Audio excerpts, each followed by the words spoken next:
Welcome back to Not My Monk Life. I am Ayesha, And I'm Skye. Nice to see you, or for you to see us, or hear us, if you're listening on an audio only platform. which we have. Upload it to right now because we know how to run a podcast professionally. And because we know how to run a podcast professionally, we have a topic for you today. And today we're talking about what it means to be a girl's girl because sometimes there's a little bit of confusion on that. Maybe just a little bit. Sometimes people don't be wanting to be a girl's girl. So, what does it mean to be a girl's girl? I think it's a good place to just start with that general question. So, I'm gonna turn it Yeah. to you and just ask in your mind, how do you even define that? To be honest, I really want to start with my controversial take. I don't even think that we've talked about this before. But when being a girl's girl came about, and everyone's just like, oh my goodness, I'm a girl's girl. I'm a girl's girl. I was like, being a girl's girl is going to become what it means to be the nice guy. Where at first it's a good thing, and then eventually becomes a scapegoat for bad behavior. And you're so attached to being this thing that you actually end up being toxic to those around you. So, okay, when I think of that whole dynamic, right, of immaturely attaching to, like, oh my goodness, like I'm a girl's girl, a lot of the time, what I've seen is that you don't actually care about the well being of a person. You care about getting along on the surface level way of being like, oh my goodness, I love her so much. I love your shirt. You're so cute. Oh my goodness, I love her. She's my favorite. You don't know her. You just met her. You don't know her. Mhm. Like, okay. And they're out here like, oh my gosh, she's my total favorite. Oh, da, da, da. But like, if this person actually needed something, if they were cold, if they were hungry, if they were emotional, you don't actually care about them genuinely. Remember, once upon a time, I had a guy-ish friend. A guy, yes, friend-ish. And he had a girlfriend. And I was going through something and I was around him. And the girl was just kind of like, "Oh my goodness, hey, are you okay? Do you want to talk about it? Do you want to da da? Do you want to da da?" I'm like, one, I don't know you. I'm going through, a life-shattering moment in my young mind. Why do you want to know about me? And later in time, I found out that she didn't really like trust me around her boyfriend because of whatever they had going on in their relationship. Not for me to judge at all. Not her, not him. Whatever. Leave me out of your business, basically. But her want to support me, call me girly, which maybe I don't like it when people call me like little pet names when I'm not actually like, that's my personal thing. But it wasn't out of like a true want to be close to me. It was specifically because she wanted to be close to a perceived threat. Or sometimes I've seen it that way where if there are certain women who strongly value the opinion of the men around them, it can be to be perceived as like a really easygoing, fun girl. So they're getting along with everyone and da da da, but behind closed doors, they're like the meanest, most cutthroat person about the people around them. But they're also just like, well, I'm a girl's girl, so. Like, that's not your excuse for whatever the heck this is. You're not truly someone who loves girls.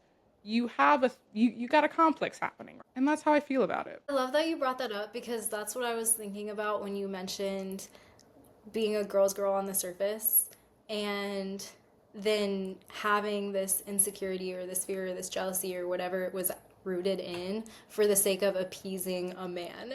That is not being a girl's girl, and women can feel that, I feel like. And men can be very oblivious to that. And I've been in that position a handful of times. And trying to communicate or trying to express boundaries with a woman, especially if it's a friend of someone you're dating, doesn't mean you hate this woman. It doesn't mean anything. I feel like being a girl's girl can be rooted in boundaries, teaching women how to respect women is being girl's girl. Sometimes you need to lay down the hard truth a little bit and call people out and question their authenticity and their morality and their values and stuff at times. And I feel like that is being a girl's girl. Illuminating their own insecurities or what things can be rooted in is a harsh way to go about it sometimes. I mean, like, it can be done in a very gentle way, but sometimes calling things out isn't seen as truly being a girl's girl. And Right. to me, it very much is though, because it's like, nah, I feel that way too, and I get where it comes from, and that's why I can see it because I've also been there. I get it. Mhm. but I truly want to be on a very genuine page with you. And I want very authentic relationships and to have spaces that aren't feeling forced or feeling like you have to follow a formula for what it means to be here for me or to get along with me. And yeah, sometimes that comes with challenging what that means. I feel like even like people who act super friendly with me right off the bat, I just don't trust them or their intentions ever. And it's usually for good reasoning. Usually they're people who like to use people and they want to use me for something. Like it truly is keep your enemies close. It could be wherever, like whoever, wherever for whatever reason. Whereas like when I meet, usually I don't like randomly befriend men very often, but when I meet like random women and it's a slow burn friendship. It's like you're actually building trust. This is like a good person who benefits you and who loves you. Or could yeah, loves you. Yes, loves you. You should love your casual friends. Let me be so for real. Yeah. If you don't love your casual friends, what are you doing? What Very is that? true. Very, very true. So it is that thing where there is like a deeply rooted meaning behind truly being a girl who is for girls and supports girls. But I think it is one of those things that we got to be careful because I think there are going to be a lot of people out there who use it for something else. But enough about those weirdos. What does it feel for you like to actually be someone who truly does like a true girl's girl in the heart of hearts of what it actually is meant to mean? I've been thinking a lot about that and changing my definition a little bit because I always thought like I've never really been a girl that's had beef with other women. And a lot of that is just because I don't have that many close friends. And so the people in my circle, the people who are in my life, I feel like I've always had very true relationships with them. And I have had a couple of friends that I've maybe fallen out with to an extent, but it's never been this huge dramatic thing. I can't really relate when people talk about girls being backstabbers and really manipulative and all these crazy things that I hear from guys around me. It's like I've never had women like that around me. Or even you and I were talking about just girls lying for their friends to their boyfriends. If a boyfriend of your friend calls you and is like, is so and so here with you because she said she was here? We're not the type of people to lie. We're not gonna be like, yes, she's here with me. She's in the bathroom. It's like, no, because if she says she was here with me, maybe she was trying to get here and she's in an unsafe situation. Someone stole her phone. She's been kidnapped. Who told you this? Yeah. Who stole her phone? Where is she? Call the police. But all that being said, when I would hear these stories or just the craziness of certain situations or even just reflecting on me, I always thought about okay, to be there for women, being a girl's girl means giving grace and understanding at all times because being a woman is hard out here. How I approached being a girl's girl for me was always trying to give benefit of the doubt to women, and it still is rooted in that to some extent. But again, I think that there's a part of seeing women and being there for women that also implies honesty and being real and showing up as myself and being true to how things seem in a circumstance or something, but also being willing to be that person too that just makes it a safe space to like exist and to be as well.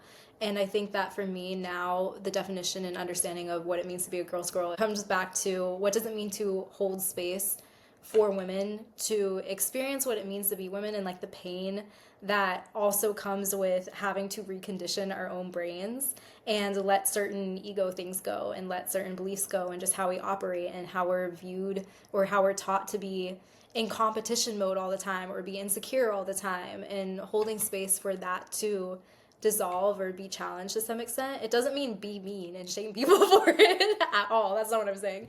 But yeah, I think the safety and the honesty and the vulnerability and the no, I got you, but sometimes I got you does come with hey, I feel like this might be rooted in a little bit of insecurity and also being honest with myself and being comfortable to express that to other women because I'm not confident all the time. I don't feel entirely secure all the time. I do feel threatened sometimes.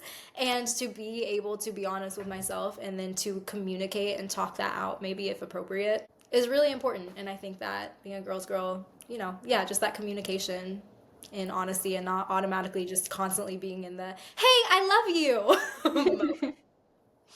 I feel like from what you were saying, it just like reminded me of that what you were saying about holding space and having grace for other women. I think the moments where I realized how much of a girl's girl I am was like when you're dating someone, you hear about their exes and you hold space for their exes. And it's like, it's not, oh, you just don't automatically decide that this person is crazy or a bitch or whatever. Even if they did unhinged activities, we're able to still hold space for, oh, well, they come from this background or this experience, or they went through this and they did that. That doesn't make their actions okay. But I'm not going to sit here and demonize this person. And I think that may also be rooted in confidence and confidence in your relationship and confidence in your partner and your connection. But I think the ability to show up with kindness and love for literally anyone is being very confident and sure of yourself and loving yourself first. That's the first step.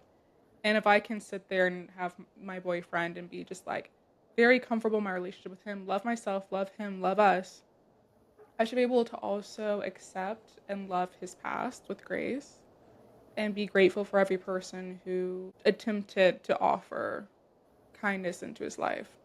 Some people may be separate from dating. Not everyone's out here trying to like be nice to you all the time while you're alive. But, some people try and they fail, but they're still girls. It's like, aw, Yeah. she sounds nice. I feel like I've heard stories before in my hair like, aw, she sounds nice. You bring that example up because I feel like my lesson has kind of been, and what I was getting at a little bit before, kind of the opposite, where before I would always side with an ex. The guy I would be dating or whatever would be so hurt by something. And I'd be like, no, she probably did this for these reasons or because she suffered from this sort of trauma. And it was always like, why are you siding with her? Like, why are you trying to justify? And that's been a conversation that's come up a lot. It's almost like, it sounds like you're on her side. And I think that that's where that understanding of there's grace, compassion, and also to me, being a girl's girl is also knowing that people aren't just their trauma. So, yes, I know you've been hurt by a lot of things, and I know it can cause you to act this way out of insecurity or act this way out of like hormones and stuff like that. Like, I completely get it. But at the same time, I want to be able to see you in a light where I know that you're good. Like you're capable of so much more. And I also know that you can feel so rooted and stable in yourself. And so now it's not that I'm hearing those stories and feeling any type of way or labeling people as crazy. It's that ability to hold both sides of I can honestly probably speculate where that comes from to some extent. But also now I'm just going to switch it to I really hope she's okay and she gets the support that she needs. It's not about making meaning out of it. It's not that I have to label it in a way of, oh yeah, she sounds insane. Or it's not that, okay, well don't call her that. That's really rude to say about your ex. It's like, I don't know her at all. So Yeah. I don't have any judgment that would really be right to be placed on the situation, whether it's positive or negative. But just having that grace and understanding, but then just being able to, disengage from identifying with the space, but then really truly just pray for the person ultimately, or Yeah. just send good vibes that way. Because at the end of the day, it's, yeah, I just hearing crazy stories or hearing anything like that, I hope, especially if I'm dating someone, I hope that they're the ability for them to see people, or if they were dating someone who had the craziest story, maybe it's like, well, if you're with this person, it's because they have such an opposite side too. I would assume. Hope. So, yeah, I just hope that that person can find the alignment and find that energy in that space a lot more now. So that's also part of, I think, rooting for women in a sense. Yeah. Like that's part of just showing up for the people in your life. And I think about like female friendship. I feel like we go to each other with so much and like women are so open with each other.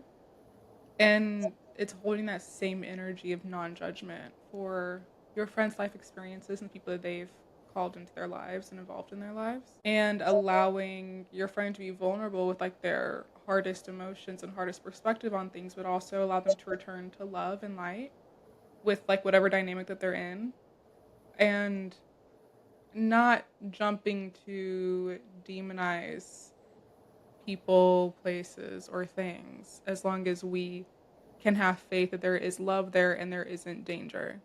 Because there's room for mistakes in all of our relationships.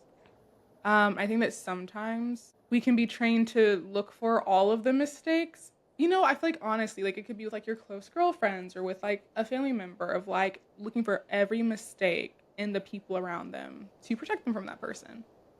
And I think there's a balance to that of being aware of the mistakes and not exactly forgetting it, but also having faith in your friends or whoever about their perspective on people and the love that they hold and their journey and their choices, and know that okay, if they let me on the most intimate whatever about their lives, but they work through this thing with this friend or whatever, and it's okay, being able to like be that sounding ear for them.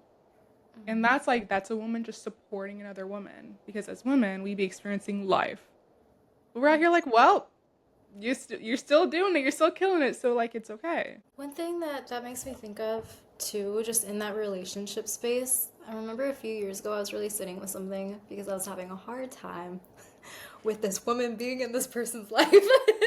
And I was like, okay, I can't live my life being frustrated by this dynamic, because while yes, I feel very protective over my space, and it seems like this energy was just doing the most at one point. Right now it seems level. And it's not denying my own boundaries with stuff and letting things slide. That's not what I'm saying at all. But I think sometimes carrying on past perceptions into the present space, when it's no, this person might have grown out of that. But then also realizing when it comes to romantic relationships, a lot of times men help us heal. No.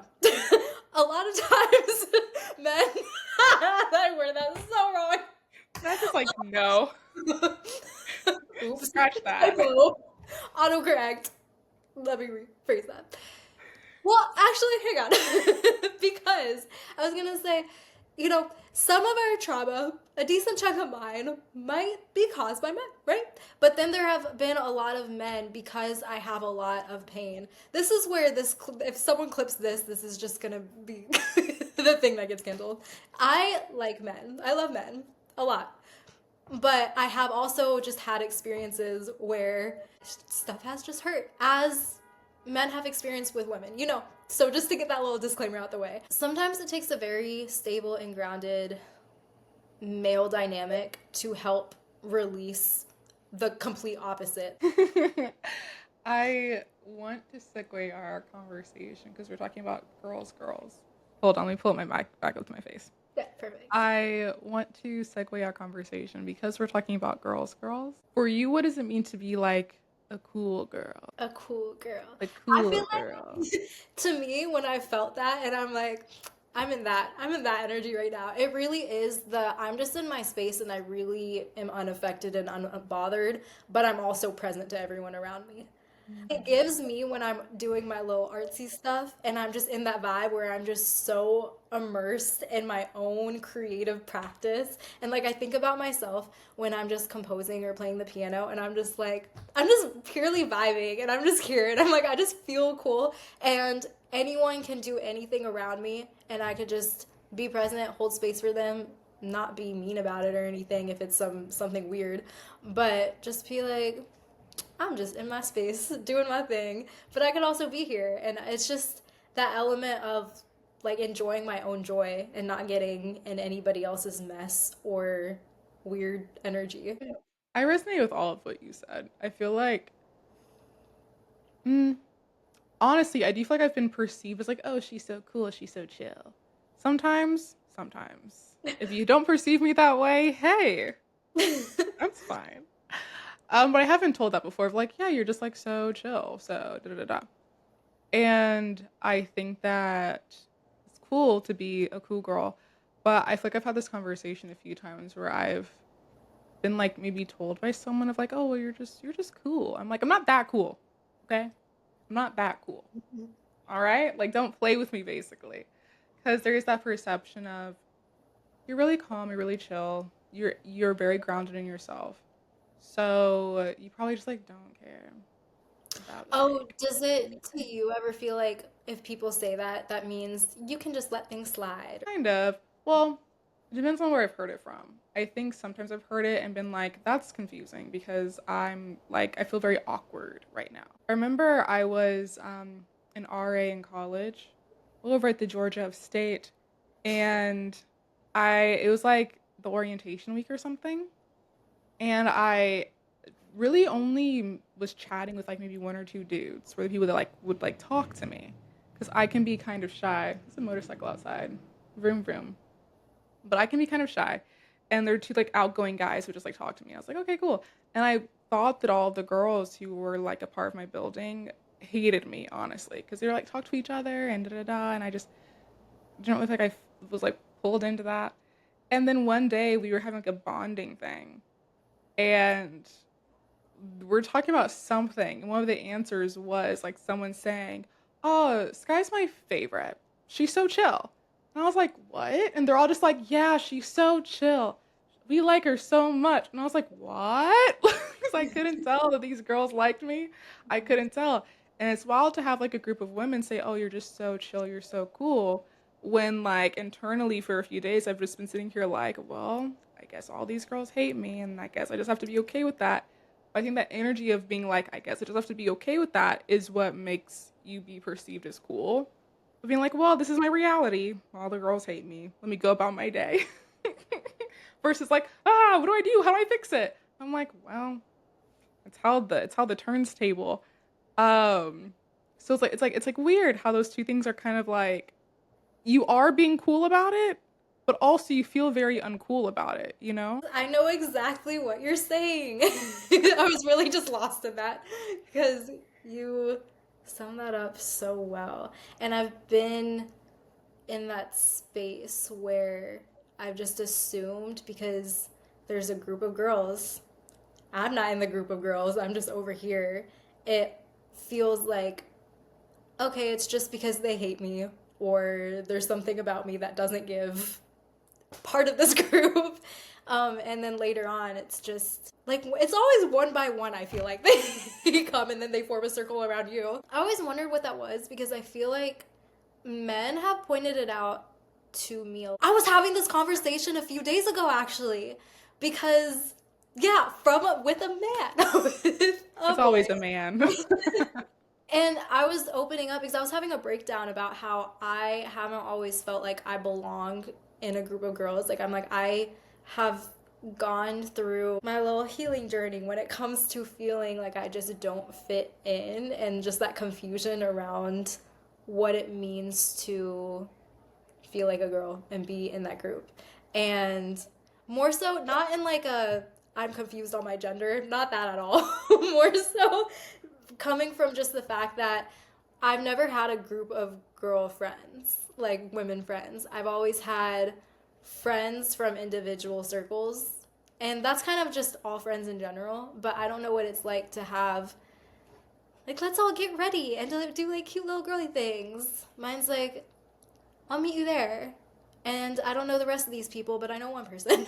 Did you So ever have roommates in college? I've never had a roommate that's a girl. I've lived with boy. And alone. Yeah, never had that. So it's just been an interesting experience because even growing up with my mom primarily, it wasn't a girly household. So I just never really felt that sense of what it means to be included and how you know if you're being included. It's just really, really strange. And most of my friends growing up, in terms of circles and groups of friends, it was guy friends and then all my individual friendships with women. And some of that was oriented in just the fact that I think there's a lot of perceptions and assumptions that some women make, and I really don't do well in having fake friendships and surface level friendships. So if I can feel a slight dynamic that is judgmental or negative or just toxic to some extent, in high school, I wouldn't really confront that. I would just avoid that. And to me now, it's okay, no, we would confront that and talk about it if I do feel like I relate to you to some level, but there's like disconnect in some areas. It's like, no, we're gonna work that out because I know we have something. I say though, because from what you were saying, bring of that kind of like high school dynamic of like with women. I'm reflecting while you're talking, and when I was in college, I had a bunch of female roommates. It would be like four of us at a time, and I mean like freshman year there was one who it was a little weird. But besides that, like we'd all like really get along so well. And then I think back to high school where I had like girlfriends, but then we also had guy friends. So it was like a friend group of girls and guys. And that's when things would get kind of weird when like a male's attention, whether y'all were friends but like you're not friends because you're secretly in love, like stuff like that was going on. And I was just Oh, there. yeah. Yeah, that sort of thing's happening. So Mm-hmm. certain people had alliances and someone maybe secretly hated someone or like was kind of trying to pull, like there's just certain weirdness about that, right? Whereas, which I think can cloud our perspective. I don't want to say cloud, but I do want to say cloud, so I'm going to say it. I love clouds. It can cloud our perspective on friendships with women when you got men around. But then I think to like when I was in college and I had like three other girls, it was four of us in a house, and it was that sort of like girly, like we're all just gonna have a dance party tonight, and one person's just gonna sit and watch, and me and someone we're all gonna learn how to twerk and like just really cutesy tootsy stuff like that. They're like really fond memories of just like joking around, watching Vines back when Vine was still alive. Actually, after Vine was dead by the time that I got to college. So we'd watch Vine compilations on the TV. But having very different female personalities together and spending time together was just like wholesome, sweet, and just very like little girl, adorable energy. Just very innocent. And then introduce the dudes, and it becomes a very like, it just takes innocence away. And that feels like where the drama can be rooted. Interestingly enough, I don't really miss a Supergirl, all the girls at a time dynamic. I like enjoyed it for what it was when I had it. Don't miss it. But if I ever had it again, I think I'd also appreciate it. Of like, oh my goodness, all of us girls get together. And I'm very much like an individual here, individual there, individual there. Because I actually have had some like, I've been adjacent to some like girl groups that fall apart, but it's always for like really interesting reasons. I don't know. So our friendship was my first female, like my first consistent friendship. I feel like, in terms of even just understanding a healthy dynamic with women. I do want to clarify that I think this part got cut off a little bit, but I don't even like vocalizing how at one point I just had a lot more guy friends or the ones that were consistent, because I'm like, that doesn't give girl energy. But it wasn't really in that space of I don't like women. I just can't be friends with them, because I had my friends that were like my close women friends that were just amazing and awesome. But you have to also understand we're all introverts. Like trying to get us together or hang out, especially because none of them really lived that close in comparison to the guys around me.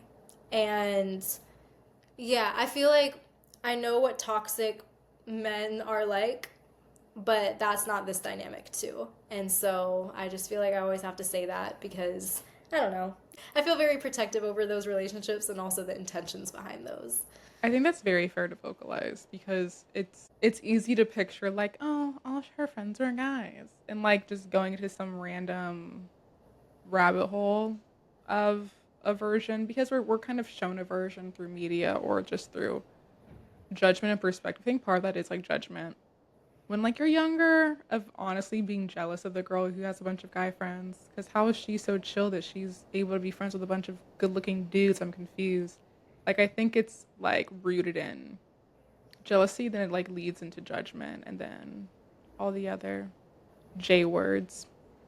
Mm-hmm. Mm-hmm. All the other J words are all the names of the people. Anyway, that all being said, though, when it comes to having those friendships with girls, those were always so important to me. And it's the fact that that's irreplaceable. And I did miss out on, like, the little girly twerk parties and stuff like that. But I'm fine. I don't really need that. I have that now if I want with, my little one-on-ones. And I realize how important that is because I feel like the past few years I've really got to see friendship with women in a very different light and understand it in a different light. And it's not rooted in people's potential hidden insecurities. I think that's like a big thing that I faced a lot in high school and just felt a lot in middle school, being in an area that I was just so different, even like from the racial aspect and cultural upbringing and all of that, where Forsyth County is very superficial and the friends I did have were amazing. But I think that there's also this underlying substance that I really didn't know how to approach, because it's not that that wasn't there at all. Like, maybe it was there, I just didn't know how to engage and interact with it. But I think that being taught to, actually, let me move on from the middle school example, but like in high school, feeling and hearing a lot from my friends that were girls of like, oh, well, at first I just thought you were a hoe, so I didn't even want to talk to you. And it's like, I had never held hands with a boy. Like, what? You're going off of male opinions, because when you reject men, they spread rumors. And so you have hurt male egos making you seem some type of way, and then girls assuming that that is truth. And so I think that, Also, who cares though? but also, who cares?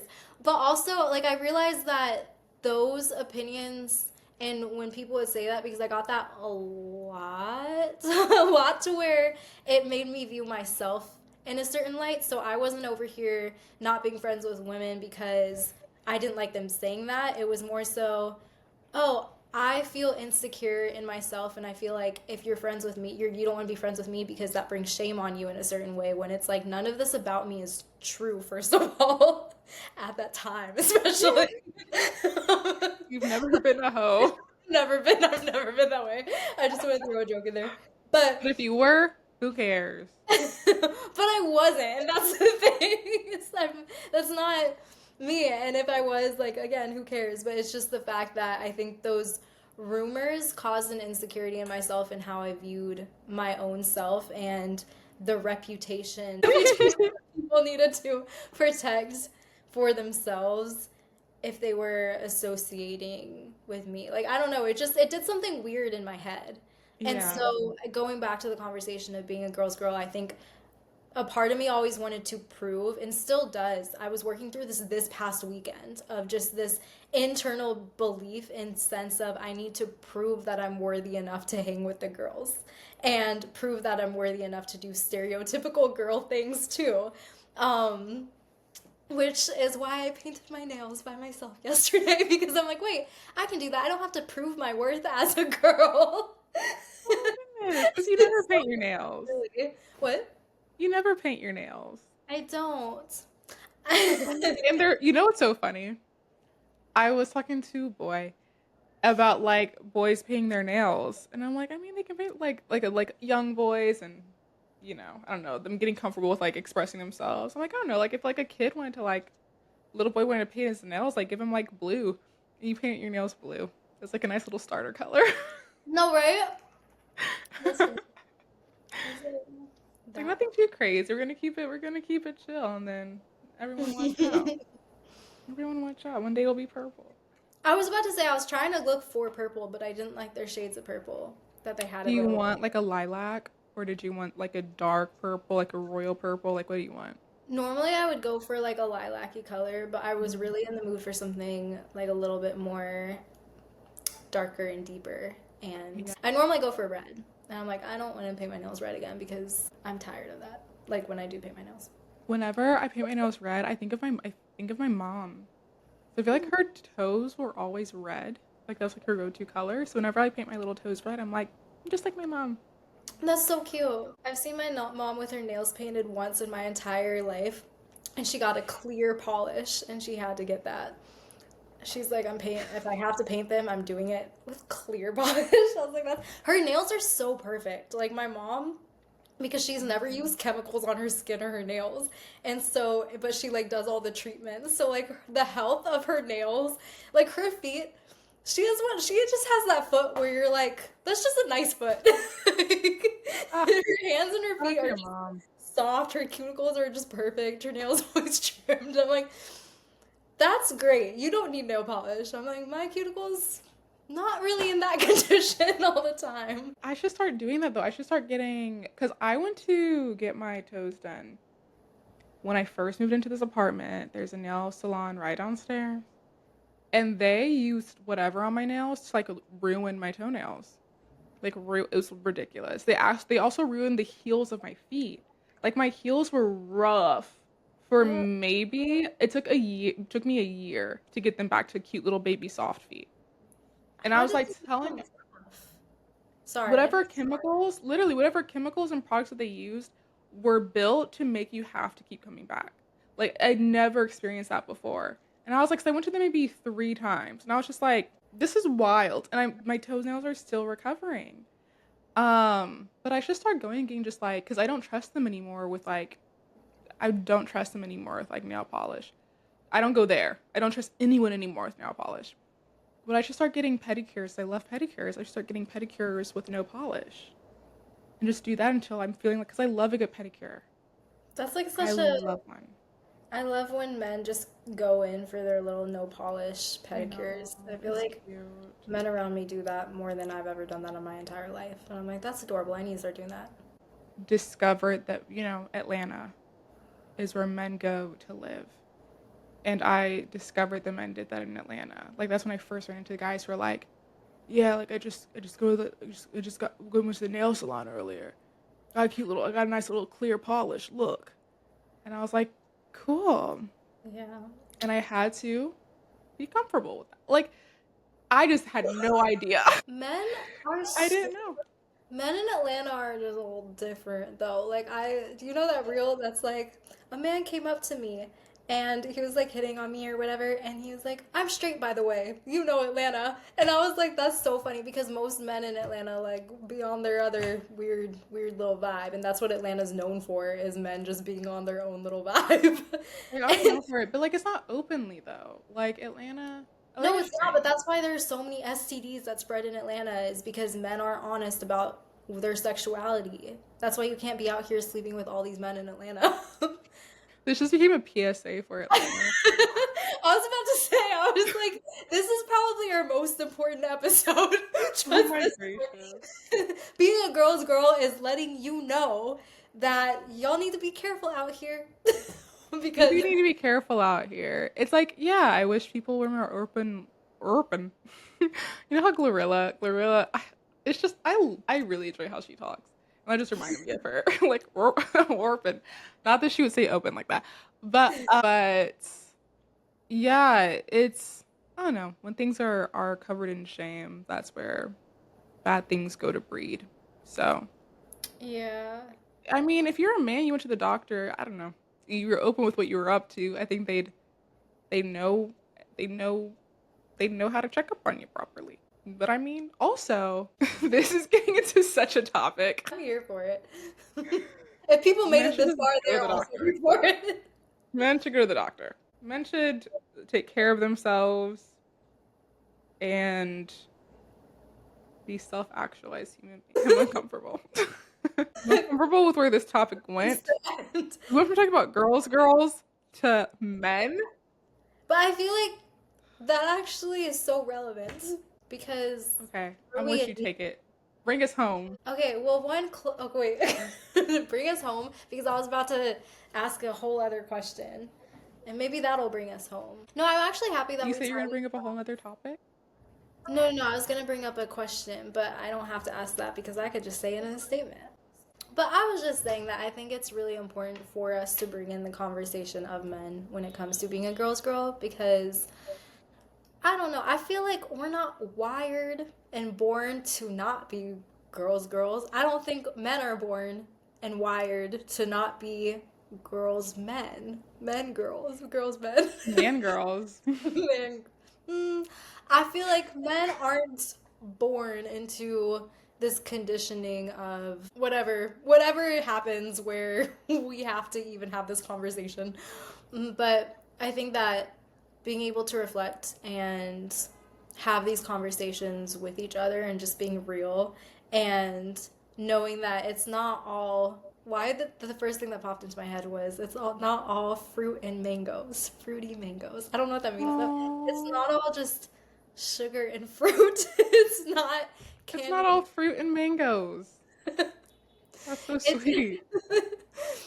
but yeah, sometimes you have to call your friends out and you have to call women out in a way where it's not shaming, but still holding that grace and compassion, rooting that in honesty. Even just learning for all of us, learning how to do that in general is really important, myself included. Do you have anything else to add on this topic? Yeah, I feel like we touched on all the things. Yeah.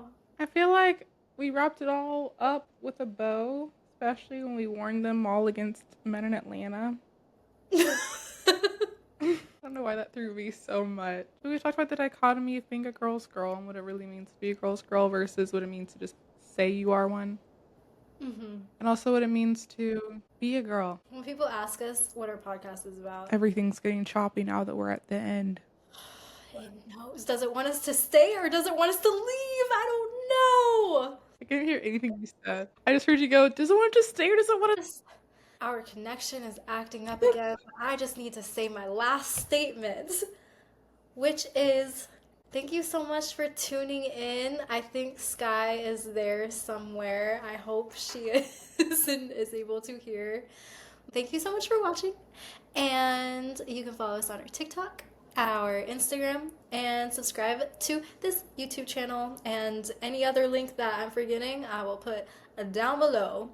But this is Not My Monk Life, and we appreciate you being here. Bye. I love you. Bye. Okay, Sweeter. now your connection really has to get together so we can take our thumbnail images. Okay. Wait, Thumbnail images. should I stop and start? Yeah, yeah.